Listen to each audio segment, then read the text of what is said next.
इसमें कितना समय लगता है? इसमें कितना समय लगेगा? इंग्लिश सीखने में कितना समय लगेगा?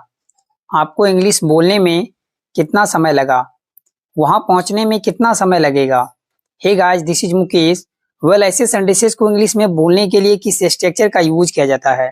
सो you are watching USC spoken classes. Here we learn English through Hindi. So without wasting any time, let's get started today's lesson. So सबसे पहले बात करते हैं कितना समय लगेगा। इसके लिए हम लोग इंग्लिश में यूज करते हैं हाउ लॉन्ग या नहीं तो how much time. How much time या हाउ लॉन्ग, दोनों में से आप किसी का भी यूज कर सकते हैं।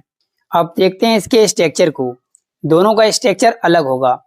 पहले हाउ लॉन्ग का स्ट्रक्चर देखते हैं। सबसे पहले लगाइएगा हाउ लॉन्ग, उसके बाद कोई भी हेल्पिंग वर्ब, जो भी टेंस रहेगा उसका हेल्पिंग वर्ब आएगा। उसके बाद लगाएंगे ईट, ईट के साथ टेक, वर्ब यहाँ टेक का यूज करेंगे। उसके बाद हम लोग लगाएंगे कोई ऑब्जेक्टिव केस, जैसे कि हिम, मी, अस, देम, हर, ये सब ऑब्जेक्टिव केस। अगर नाउन आएगा तो नाउन भी लगा सकते हैं। उसके बाद टू प्लस वर्ब का फर्स्ट फॉर्म और लास्ट में अदर वर्ड्स। यदि आप हाउ मच टाइम से बनाइएगा तो उसके बाद लगाना पड़ेगा हेल्पिंग वर्ब, फिर लगाएंगे सब्जेक्ट, सब्जेक्ट के बाद टेक, टेक के बाद आप लोगों को लगाना पड़ेगा टू प्लस वर्ब का फर्स्ट फॉर्म और लास्ट में अदर वर्ड्स। अब इस स्ट्रक्चर को बेटर तरीके से समझने के लिए कुछ एग्जांपल्स लेते हैं। तो आज का पहला सेंटेंस है, इसमें कितना समय लगता है। इस सेंटेंस के लिए आप कहिएगा how much time does it take. How much time does it take या नहीं तो how long does it take, क्योंकि ये प्रेजेंट इंडेफिनिट टेंस का सेंटेंस है। नेक्स्ट सेंटेंस, इसमें कितना समय लगेगा। इस सेंटेंस के लिए आप कहिएगा how long will it take. How long will it take या नहीं तो how much time will it take. Next sentence, English सीखने में कितना समय लगेगा। सामने वाले से पूछ रहे हैं, मतलब अपने बारे में। तो इस सेंटेंस के लिए आप कह सकते हैं how long will it take me to learn English. How long will it take me to learn English. यहाँ पर ऑब्जेक्टिव केस है मी, क्योंकि सब्जेक्ट यहाँ पर मैं है तो यहाँ मैं का ऑब्जेक्टिव केस आएगा। इसको आप ऐसे ही बोल सकते हैं how much time will I take to learn English. How much time will I take to learn English, यहाँ पर सब्जेक्टिव केस आया। नेक्स्ट सेंटेंस, आपको इंग्लिश सीखने में कितना समय लगा। यह है पास्ट इंडेफिनिट टेंस का सेंटेंस। इसके लिए आप कह सकते हैं how long did it take you to learn English. How long did it take you to learn English या नहीं तो आप कह सकते हैं how much time did you take to learn English. How much time did you take to learn English. Next sentence, वहां पहुंचने में हमें कितना समय लगेगा।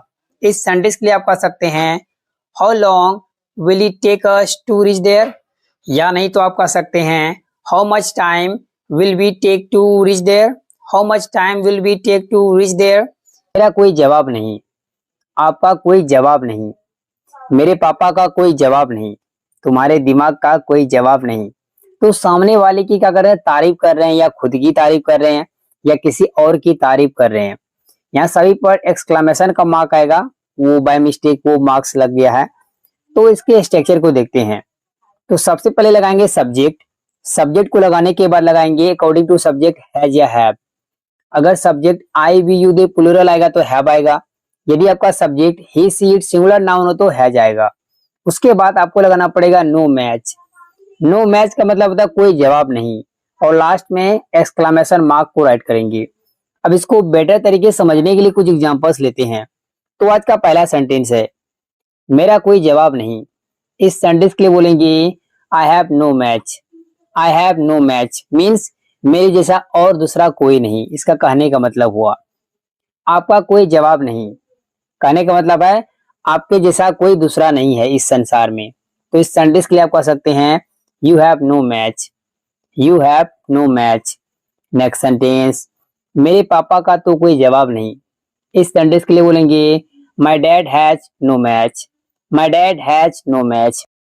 नेक्स्ट सेंटेंस, तुम्हारे दिमाग का कोई जवाब नहीं। तो इस सेंटेंस के लिए आप कहिएगा your mind has no match. Your mind has no match.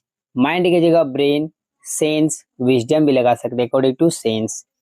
सो दोस्तों, related this structure I am giving you a sentence. Please translate it and write it in the comment box. If you make any mistake, then I'll correct it. Guys, how did you find my video? If you really like this video, please like, comment and subscribe. And do not forget to share this video. Thanks for watching, friends.